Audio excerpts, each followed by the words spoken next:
Hi there, Marcia here and welcome back to me at Elsie. A few weeks ago I made a video about how to discover your Patronus and how to invoke it using your happiest memories.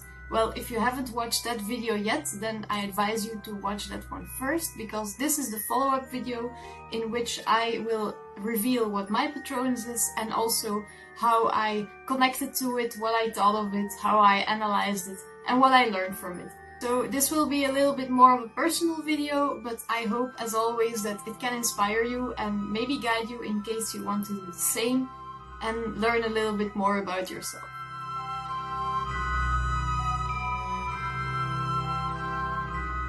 I actually did the Patronus test already a few months ago. I think when it was available I immediately did it. So by that I mean that I don't know anymore what questions I got or what the answers were that I gave. But my result was a dapple grey stallion. And I remember that at that point I was a bit like, okay, a horse. Well, I don't really have a thing with horses, but horses are quite cool, it's okay for me. And I was probably just thinking that a cat would fit better because I really love cats, but I kind of forgot about it and didn't think about it anymore. But when I started making my previous Patronus video, I associated the Patronus more with spirit animal, and so I was a little bit curious to know what my Patronus actually meant. And luckily we live in the day and age of the internet, so I just started googling. The first thing I searched for was just dapple grey stallion Patronus meaning, and I found this Tumblr where they explain Patronuses. And for me it was saying things like, you have a passionate soul and you're very passionate about the things you care about, like your family, your friends and your hobbies. And then there was a part about being sensitive and easily hurt and melancholic, but the good side of this was that due to my emotional intelligence I could connect to people easily and be very empathetic. And then lastly, that I was probably creative and intelligent. And yes, I know that these texts are written in a way that it's easy to relate to them, but still I think that some things really fit me very well. For example, the first part about being passionate about what you do and about your friends and your family. I really don't like half work, so I want to feel passionate about what I do and I want to do it right. Then the whole part about being sensitive and empathetic, well, that's the part that especially resonated with me, because I am someone who easily picks up on moods of people and I am influenced by that. And I also try to be considerate and kind to people. And even the part about being melancholic, well, I think I got better at it, but it's true that sometimes I do still miss friends that I don't see anymore. And for the creative and intelligent part, well, I leave that judgment up to others. So that was it for the specific Patronus explanation, but if you really want to know more about what your animal means, then the best thing you can Google is your animal plus symbolism, and it will lead you to some websites with more in-depth explanation, and that's where it really gets interesting. Now I have to admit that it was quite difficult to make this video, because while I was researching horse symbolism, I was constantly finding new connections and it all started to feel like a very big puzzle and all the pieces were starting to fall in their place, so it was quite difficult to capture it all in this video. So for this video and also for my own clarity, I made some kind of mind map where I wrote down all the properties of horses that resonated with me and where I put down all the links. So this is the overview that I made. Here is a picture of what a dapple grey horse actually looks like. And for now don't look at the arrows and the colors yet, I will explain it later. So first of all, horses are associated with things like passion, energy, power and drive. Another key aspect is freedom. And this can be freedom in the sense of independence, but also the freedom to be creative and to imagine and freedom to express yourself.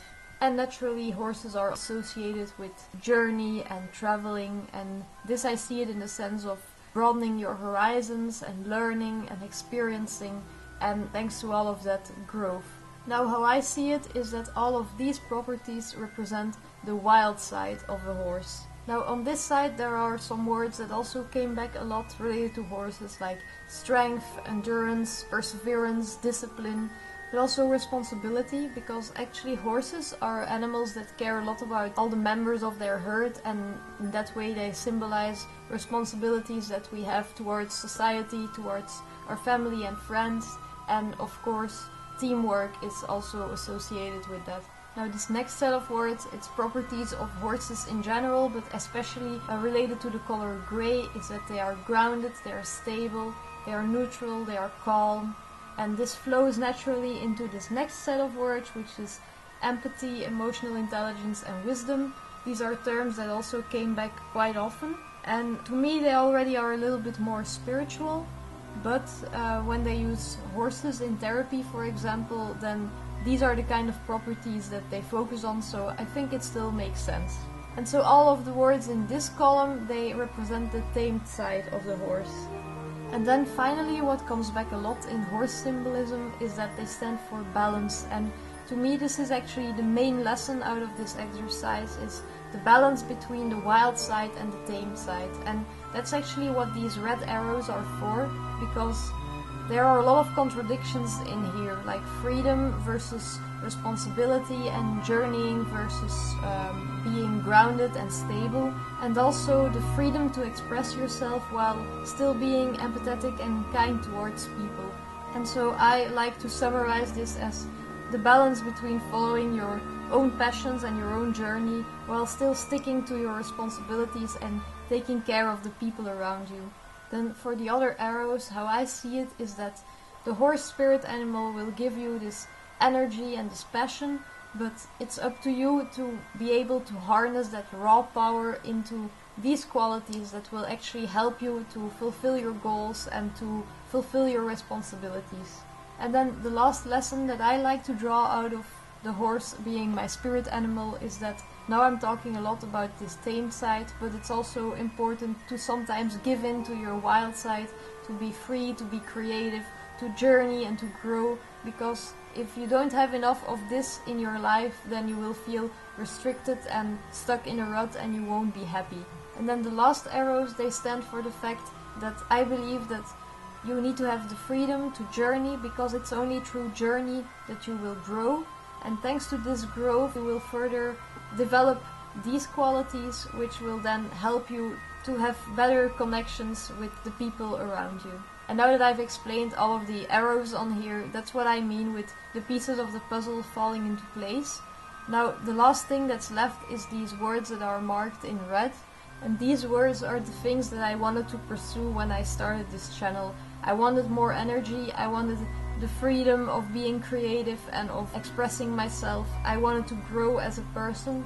I wanted to become more disciplined in the sense of I wanted to be more productive. And also I wanted to stay more grounded in the sense of knowing what to do and in which direction to go. And so even though it was just a silly quiz on a website, I feel that currently a horse fits quite well for me as my spirit animal. Because when I started this channel, it was all about a passion that I had and breaking free from my own comfort zone and from the fear of what others would think of me, and just converting that passion into something useful that also would help people. And for me it's also a journey to learn and to become a better person and grow. And so, as I mentioned before, I feel that for me it's mostly important that I learn how to stay balanced between following this passion and this journey and also staying grounded and fulfilling my responsibilities. And that's it for this video. I know it's a little bit more detailed than what I usually do, but I hope you still enjoyed it and maybe it has inspired you to follow the same path. If so, then there are links down below in the description. I would love to know if you are also going to analyze your Patronus, and if so, what will you learn from it? So please leave a comment down below, I'd love to learn more.